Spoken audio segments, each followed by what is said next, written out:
My name is Elias Brandt, and I never imagined my life would take the turn it did.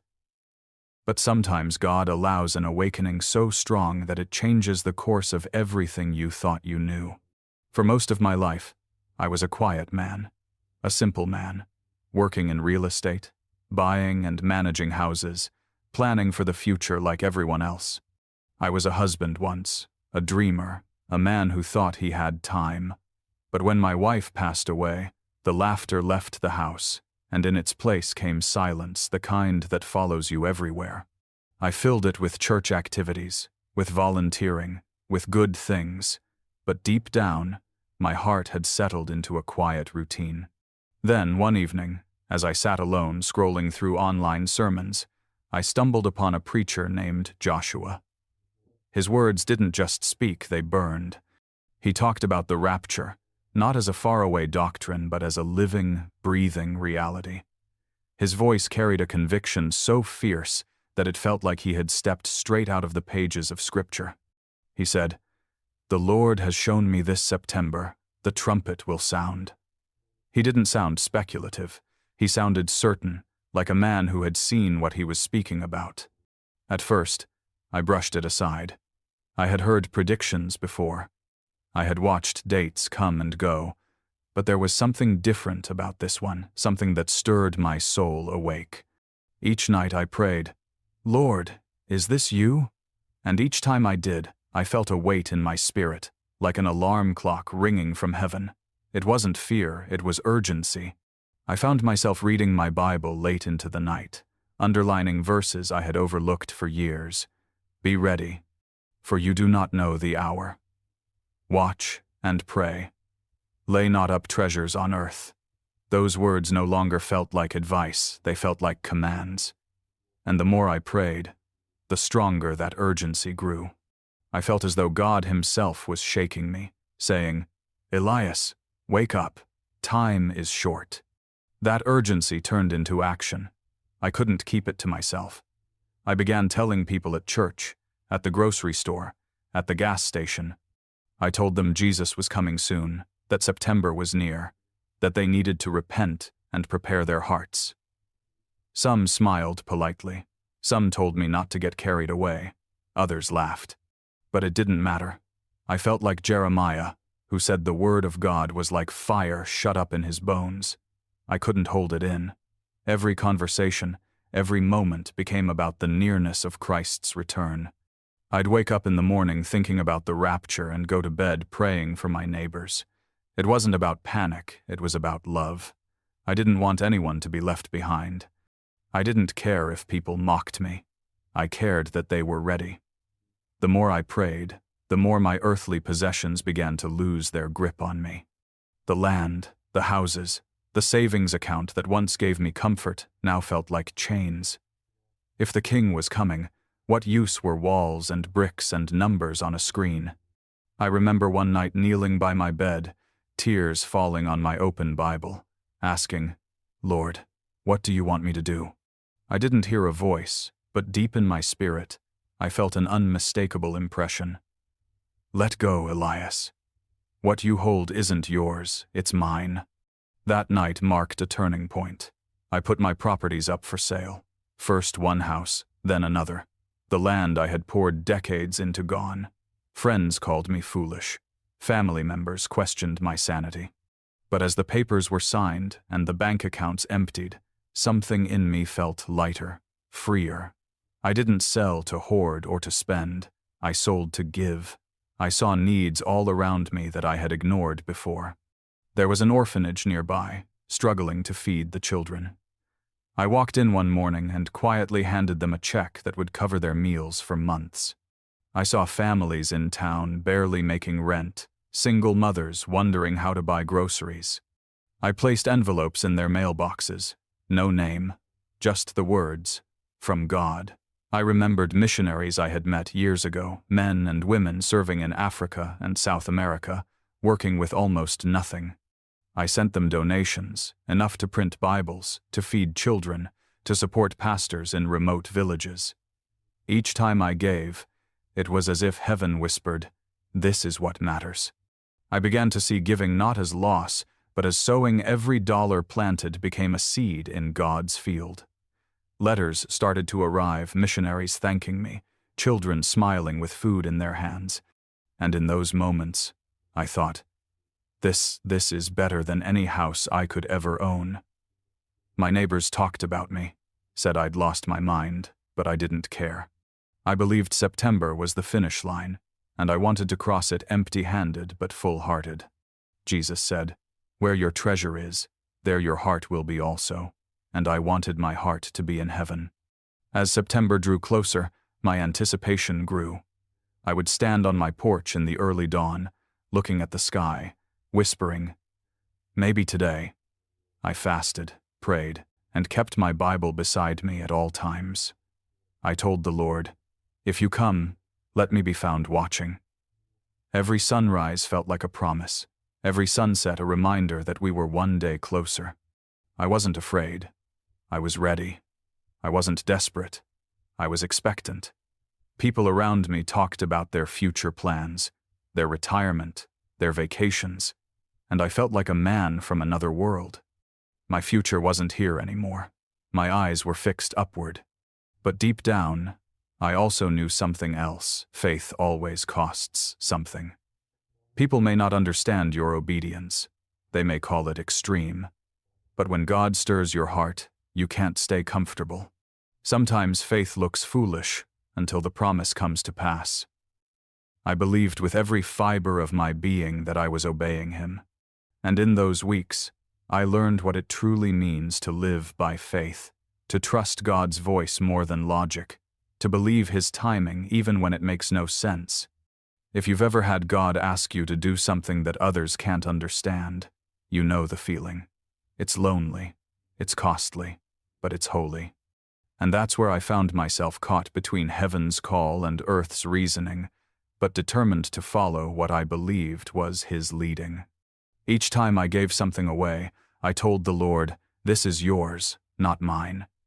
And each time, I felt a joy the world can't give, a joy that comes from knowing you're investing in eternity. Looking back, I realize God wasn't just preparing me for an event. He was transforming my heart. He was stripping away everything temporary so that all that remained was Him. I thought I was preparing for the rapture, but in truth, He was preparing me for surrender. I had lived my life holding tightly to plans, possessions, and control. But in those months, I learned that true freedom isn't in holding on, it's in letting go. When you live with open hands, heaven fills them in ways you can't imagine. My friend, maybe God is asking you to release something today, fear, bitterness, security, or something you've been clutching too tightly. Maybe He's calling you to live ready, not just for the rapture, but for His presence every single day. Because readiness isn't about selling everything, it's about surrendering everything. It's about living each day as if it could be your last and loving people, as if it were their last chance to see Christ through you. That's what He taught me, that preparation for eternity begins in the heart. And so, as I stand here now, I tell you with all the sincerity in my soul, live ready. Don't wait for a date. Don't wait for a sign. The greatest sign is that Jesus is calling your name right now. Make peace with Him today. Let go of what holds you back. Because one day, whether by trumpet sound or final breath, we will all stand before Him. And when that day comes, may He find us faithful, empty of the world, but full of love, full of faith, full of the joy that comes from knowing we obeyed Him. That's what it means to live ready for the rapture, not to count the days, but to make every day count. When September arrived, my heart beat with a kind of anticipation I had never known. Every morning I woke up with the thought, maybe today. I looked to the skies with hope, waiting for that trumpet sound, for the heavens to open, for everything I had believed and sacrificed for to be confirmed in one glorious moment. But the days began to slip away, one after another, like sand through my fingers. The first week came and went, then the second, and each night I went to bed expecting to wake up in glory, yet every morning I found myself still here. The silence became heavier than words. I kept waiting for a message, a sign, an explanation from the preacher who had first ignited this fire in me. But there was nothing, no update, no new revelation, only the haunting sound of my own doubts whispering in the stillness. I tried to keep praying, to keep believing, but every day the fire inside me dimmed a little more. I had told so many people, warned so many neighbors, given away everything I owned. And now, with each sunrise, I felt the weight of embarrassment pressing harder on my shoulders. The world hadn't changed, but I had. I had poured out everything I was into a promise that didn't come the way I expected, and suddenly I was standing in the ruins of my own certainty. I remember sitting alone in my small, empty living room, the walls bare, the furniture gone, my Bible open on my lap and tears streaming down my face. "Lord," I whispered, "why didn't you come?" I asked if I had been deceived or if I had deceived myself. I thought of every person I had spoken to, every face that had looked at me with pity or amusement. I thought of the orphanage I had helped, the missionaries I had sent funds to, and even though those were good things, I couldn't shake the question, had I misunderstood you, God? The same conviction that once felt like holy fire now felt like a weight too heavy to bear. My prayers turned into cries, my faith into confusion. I wanted to trust God's timing, but my human heart was breaking under the silence. I told myself that maybe I had just gotten the timing wrong, that perhaps what He had shown me was still true, only not yet fulfilled. But when you've given everything you have, your possessions, your reputation, your peace, it's hard to find comfort in the word wait. As the weeks passed, my strength began to fade. The sleepless nights caught up with me. I would lie awake until dawn, staring at the ceiling, wondering if I had ruined my life. The house felt colder now, not because of the weather, but because of the emptiness that filled it. The laughter that once echoed from my wife's voice was gone, and now even my hope seemed to have walked out the door. I tried to smile when people asked how I was doing, but inside, I was collapsing. I couldn't shake the image of those who had seen me as a fool. Some laughed openly when they saw me in town. Some avoided my eyes.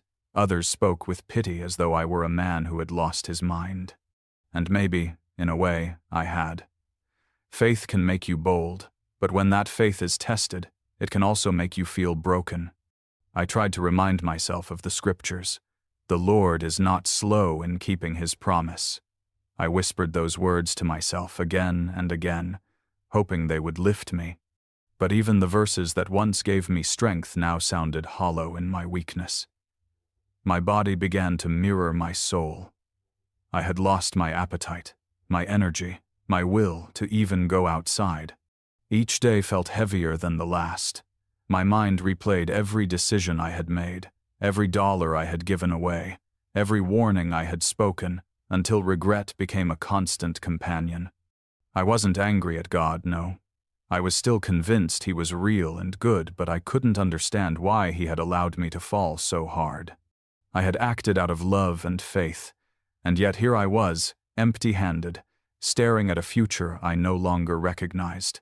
One afternoon, I stepped outside to get a little air. The sun was shining, but it felt distant, almost indifferent. I stood on my porch, the same porch where I had once looked up at the sky, waiting for Jesus to appear, and I whispered, "Lord, I don't understand, but I still trust you." The words left my mouth weakly, and before I could take another breath, my knees gave out. The world spun. My vision blurred. I tried to grab the railing, but my strength was gone.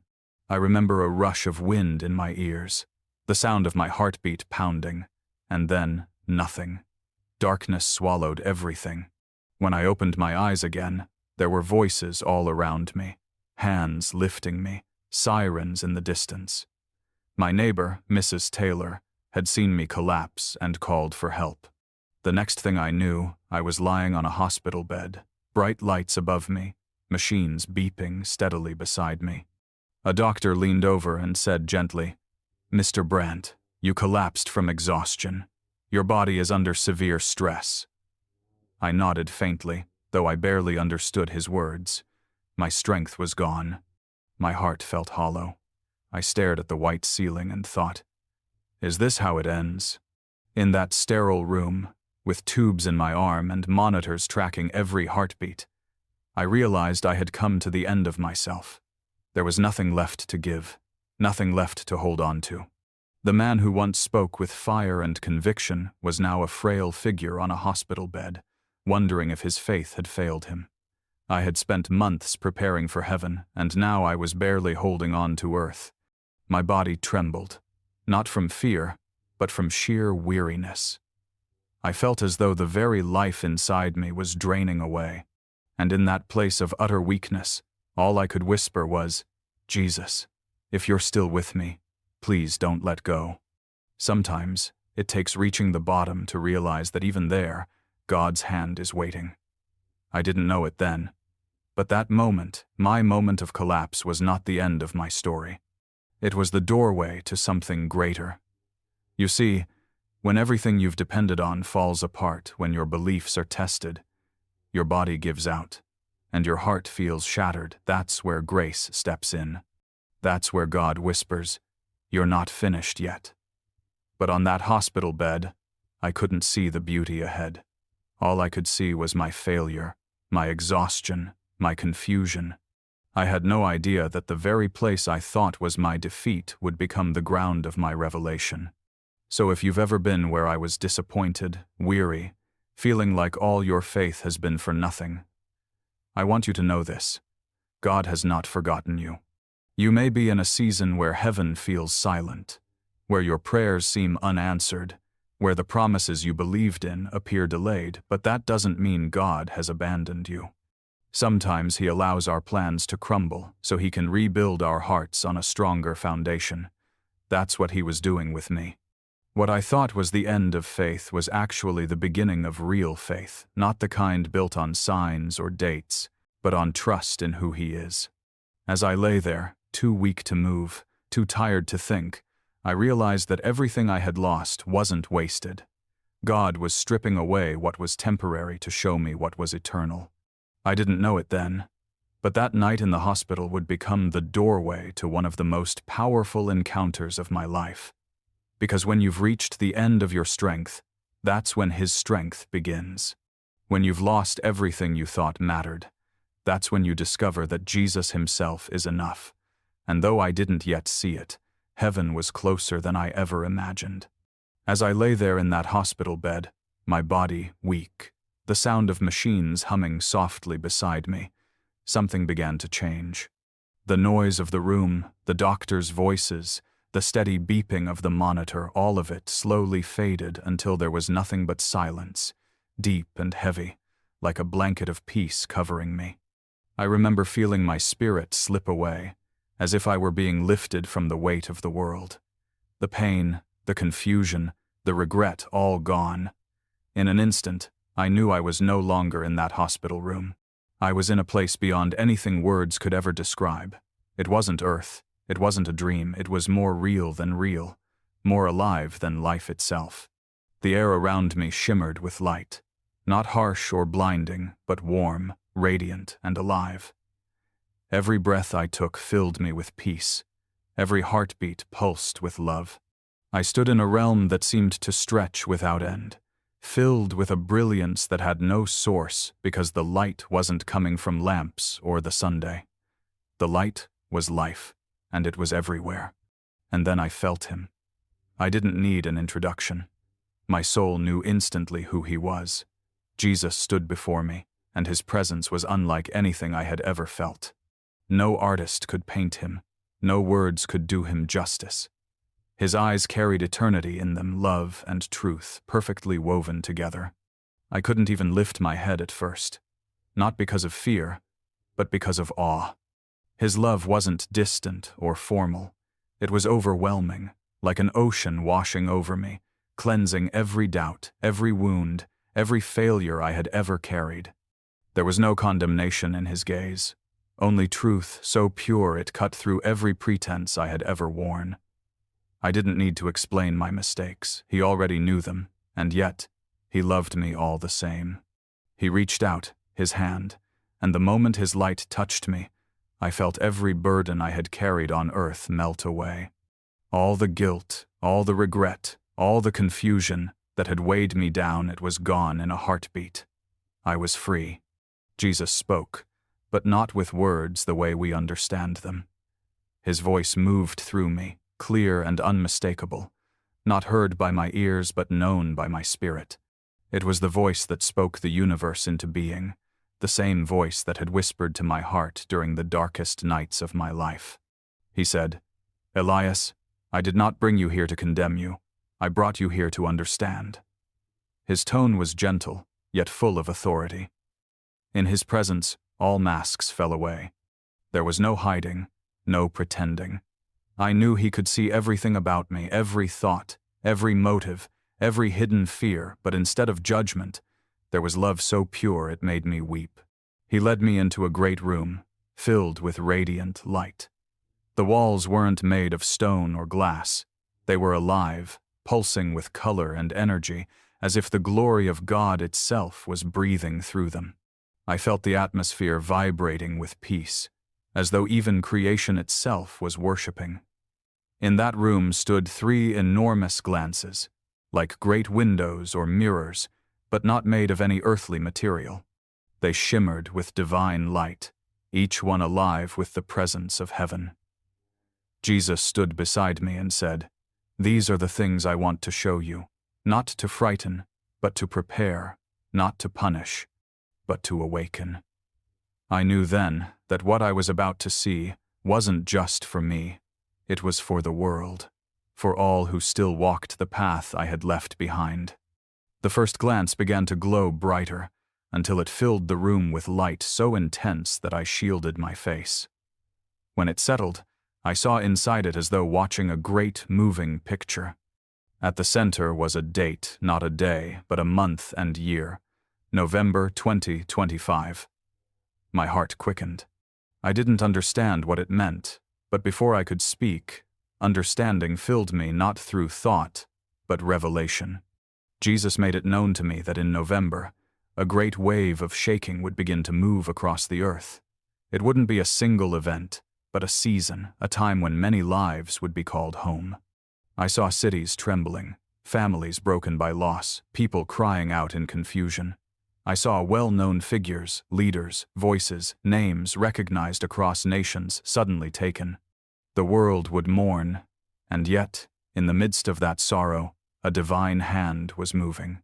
Jesus said, "Do not fear what I allow. What belongs to me is never lost." I understood that death was not defeat, but transition. What looked like judgment was also mercy, God calling people home before the final storm. He showed me that every seed I had sown, every gift I had given in faith, was not forgotten. Nothing given to God is ever wasted. I saw that even when I thought I had lost everything, heaven had been keeping record, multiplying what was given from a pure heart. Then the first glance faded, and my eyes turned to the second. At first, it was dim, as if covered by a mist. Slowly, it cleared, and across it I saw a single word: October. I realized this was not about earthly sequence but heavenly order. This vision came after November in divine purpose. What I saw next filled me with both sorrow and hope. I saw governments around the world rising against the people of God, not through open violence, but through subtle laws and pressures designed to silence the truth. Churches were being restricted, pastors silenced, believers losing jobs for their faith. It looked like the world was turning darker by the day. But then, out of that pressure, something beautiful began to rise. I saw the church coming alive again. I saw people praying, fasting, worshiping with power and unity. Walls between denominations crumbled. Christians who had once been divided by trivial things now stood shoulder to shoulder.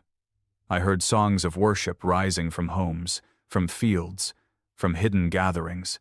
The more the world tried to suppress them, the stronger they became. Jesus said, What the enemy means for harm, I will use for revival. And I saw it, revival sweeping across nations, not led by famous names but by ordinary believers, hearts on fire for God. Persecution didn't destroy them, it refined them, purified them like gold in the fire. Tears of pain turned to tears of joy. The church that had been asleep was now wide awake. As the second vision faded, the third glance began to stir. This one felt different. There was a heaviness about it, a silence that seemed to speak louder than any vision before. Slowly, words appeared across its surface, December. But unlike the others, there was no light, no image, no movement, only darkness. I leaned closer, straining to see something, but the deeper I looked, the darker it became.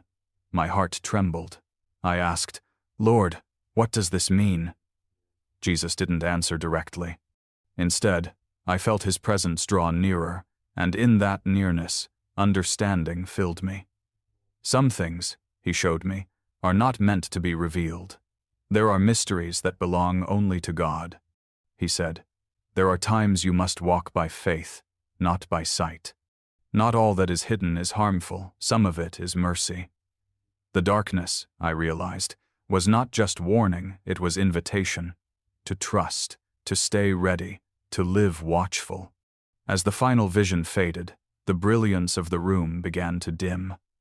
The heavenly light grew still, and I knew the encounter was coming to an end. I didn't want to leave that place. Every part of me longed to stay in that presence forever. Yet even as the light faded, Jesus looked at me with love and said, "Elias, I spared you for a reason. Go and tell them what you have seen. Tell them I am coming soon." Then the light drew back, and I felt myself descending, pulled gently as though through waves of peace. The next thing I knew, I was back in my hospital bed, the sound of the monitor steady again, my body weak but my spirit alive like never before. I lay there, tears streaming down my face, overwhelmed not by fear, but by love. I knew then that my purpose wasn't finished. I had been brought back to carry a message not one of doom, but of hope. To tell the world that heaven is real, that Jesus is alive, and that time is short. My friend, I tell you this with every fiber of my being, there is more beyond this life than we can ever imagine. And when you see his face, every pain, every loss, every unanswered question will fade in the light of his glory. What I saw was not meant to scare us, it was meant to awaken us. Because Jesus is not coming for a fearful church, but for a faithful one. And I will spend the rest of my days declaring that he is real, that his love never fails, and that one day soon we will stand in that same light forever home, forever whole, forever with him. As I stood there in that radiant chamber of heaven, surrounded by a light that seemed to breathe with the very presence of God, Jesus turned to me and motioned toward the first of the three great glances that shimmered before us. Each one pulsed with divine energy, alive with the glory of eternity. My heart trembled, not in fear, but in awe. I knew what I was about to witness would mark me forever. The first glance began to glow brighter, until the light became almost too strong to look at. Slowly, shapes and colors formed, and I saw a vision open before me, as if heaven itself was unveiling the future. In the center of the vision, one phrase appeared in blazing light, November 2025. The words carried a weight that made the air around me still. I asked within myself what it meant, and before I could form the question, Jesus spoke to my spirit, saying, "Elias, in that time a great shaking will begin upon the earth."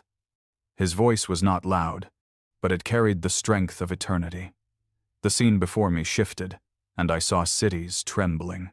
I saw people running in confusion, nations filled with fear. Families wept as sudden loss swept across the land. It wasn't just war or disaster, it was something deeper, like a divine wind blowing across the nations, calling people home. I saw faces, some familiar, some of great influence, men and women known across the world, suddenly taken. The world would mourn them, And yet I knew in my spirit that God was speaking through these events, sounding an alarm that no one could ignore. My heart ached as I watched, and I turned to Jesus, asking, "Lord, why must this happen?" His eyes, filled with compassion, met mine. He said, "Elias, judgment is not always punishment. It is awakening. I am calling my people to remember what truly matters." His hand stretched toward the vision, and I saw something remarkable out of every loss. Every shaking came moments of mercy. I saw believers rising to comfort the broken, churches opening their doors to pray like never before, and people who had once mocked faith suddenly crying out for salvation. Jesus continued, "Do not fear what I allow. What belongs to me is never lost. What you gave away in faith, what you surrendered in obedience, none of it was wasted. In my kingdom, nothing given to God dies, it multiplies." His words pierced my soul.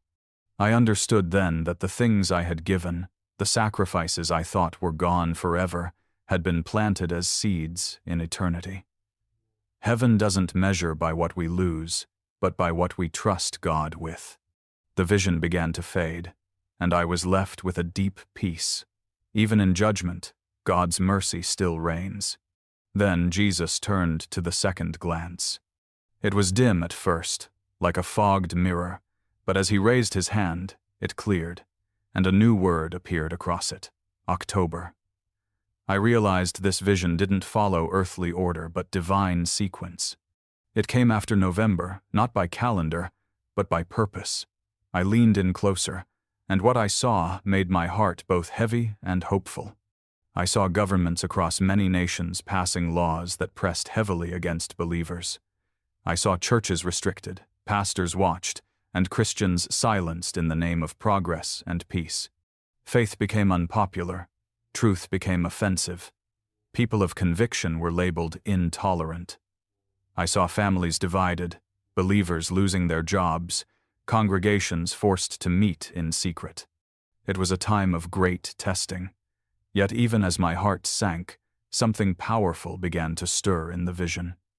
Out of the pressure, I saw a fire begin to rise, first small, then spreading. It was the church, coming alive again.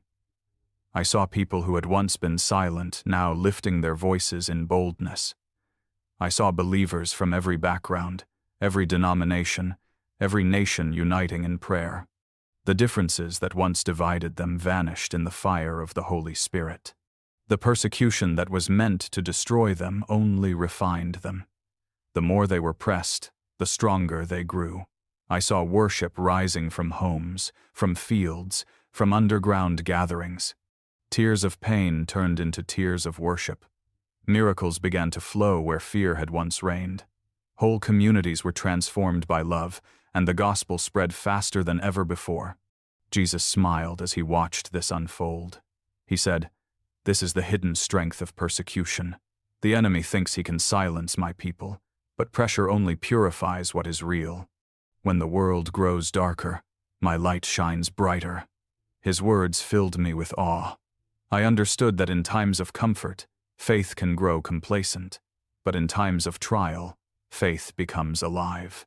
I saw young and old standing side by side, preaching boldly, praying fervently, loving deeply.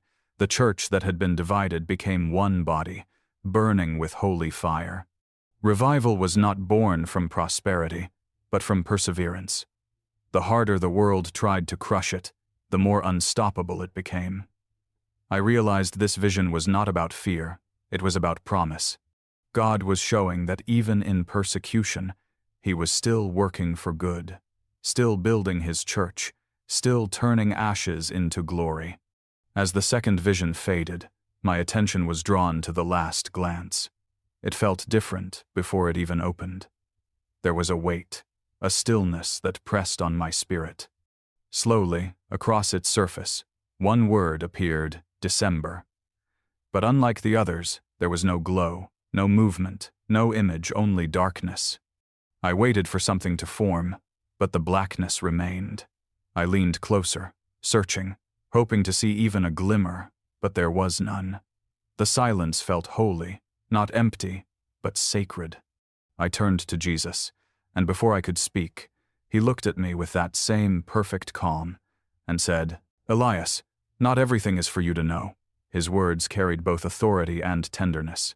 "Some things," he continued, "are hidden by the Father's will. There are mysteries that must remain in his hands.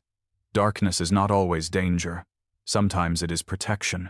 I felt that deeply. It was as if he was saying, "There are moments when you must walk by faith, not by sight. When you can't see the road ahead, trust that I am already there." I realized that this darkness was not punishment, it was a reminder that human understanding has limits, and that trust in God must fill the gaps that knowledge cannot. The longer I gazed at the darkness, the more peace I felt.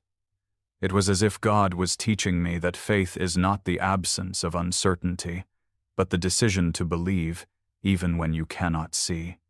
I thought about how often we demand answers, yet heaven calls us to trust. I wanted so much to know what that December darkness held, but deep within, I knew I didn't need to. Jesus placed his hand gently on my shoulder and said, "Elias, tell my people to stay ready. The future is not given to make them fearful, but faithful. Some things I reveal so they can prepare, others I conceal so they will depend on me." His words echoed through the chamber like a melody of truth. Then, as if the lesson had been completed, the three glances began to fade, their light folding back into the brilliance of heaven. The room grew still again, but the message burned within me like fire. I understood now. November was the shaking, October was the refining, December was the mystery. Each was part of God's divine rhythm, judgment, revival, and trust. Together they told the story of a God who is sovereign in every season. I felt tears streaming down my face, not from fear, but from reverence. Jesus looked at me one last time and said, "Do not forget what you've seen. I have shown you not to frighten the world, but to awaken it. Tell them to stay watchful, to live pure, to walk in love. Tell them that no matter what comes, light or darkness, those who trust in me will never be forsaken." In that moment, I felt heaven's peace wrap around me like a cloak. The visions had ended, but the message remained. God is still in control. The shaking, the persecution, the mystery, they are all part of his divine plan. And even when the future seems uncertain, even when the darkness comes, those who walk with Jesus will stand firm. Because faith is not built on what we see, it's anchored in who he is. And he is faithful, now and forever. When the final vision faded and the brilliance of that heavenly chamber grew still, I stood there trembling in awe, knowing that I had witnessed something far beyond human understanding. The light that had once filled every corner began to soften, and the air grew calm, almost sacred in its stillness. I could feel in my spirit that my time there was coming to an end. Yet even as the glory began to fade, the presence of Jesus remained as strong as ever. His eyes, filled with both compassion and power, met mine, and I knew what was coming next would not just change me, it would define the rest of my life. He looked at me and said, "Elias, I spared you for a reason. You will live to tell what you have seen. You will speak of my mercy, my truth, and the urgency of the hour. Go and awaken my people." His words struck me deep in my soul. I realized then that this experience wasn't just for me, it was for everyone who still walks this earth, for every soul that still has breath in their lungs and time to turn their heart toward him. I understood that I had been brought to the edge of eternity, not to stay, but to carry a message back to the living, a message of warning, yes, but even more so, a message of love and hope. As I stood before him, every part of my being was alive with understanding. I saw how fragile life truly is, how thin the veil between this world and the next can be. We spend so much of our time chasing what fades: money, approval, comfort, things that vanish like smoke, and yet what truly matters is eternal. I realized how foolish it is to live as though tomorrow is guaranteed.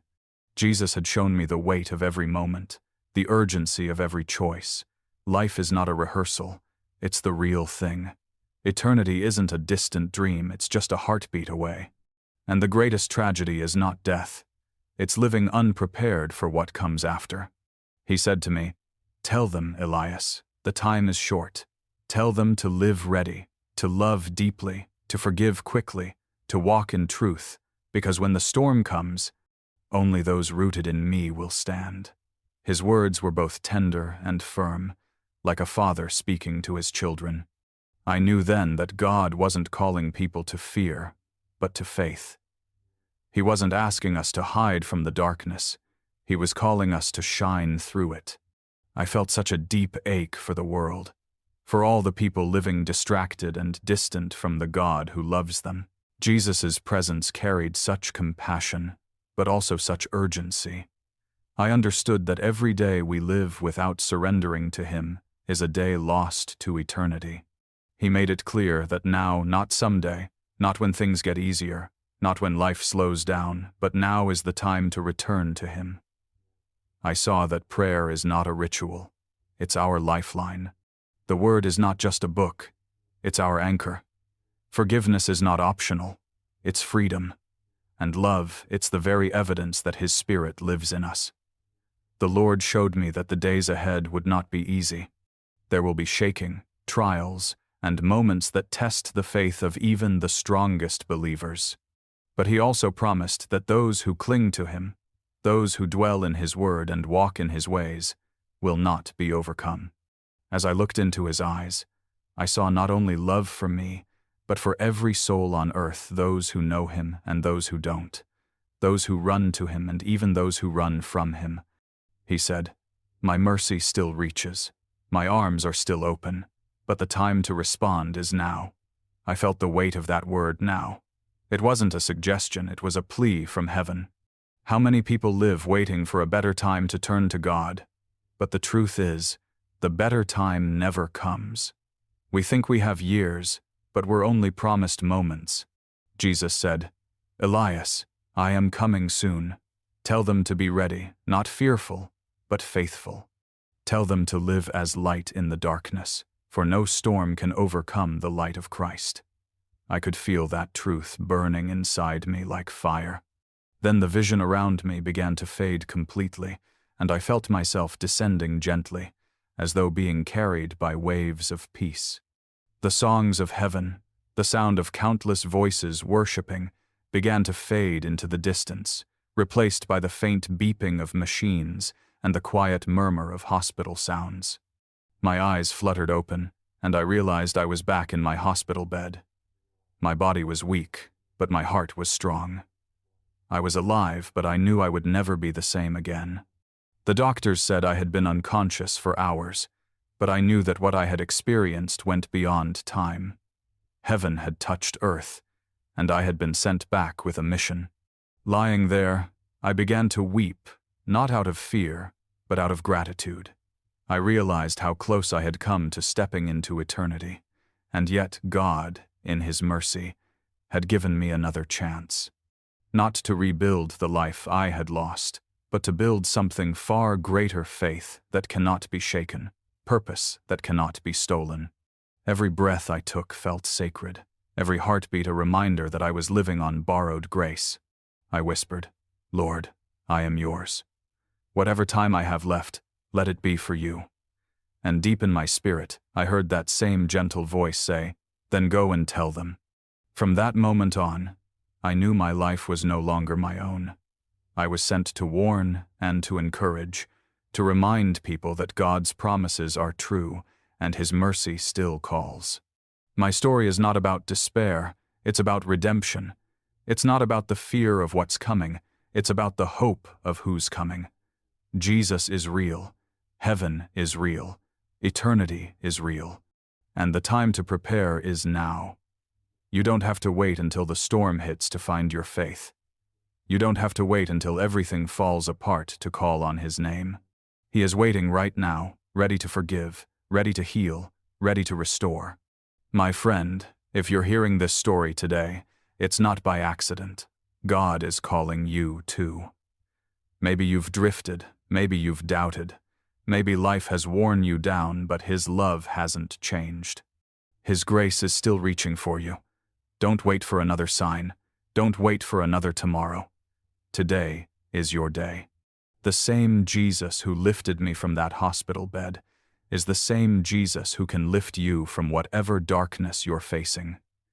He can bring peace to your heart, strength to your spirit, and hope to your future. I tell you with all my heart, no storm, no shaking, no darkness can overcome the light of Christ. The world may tremble, but those who stand in Him will stand unshaken. The days ahead may grow darker, but those who trust in the Lord will shine brighter.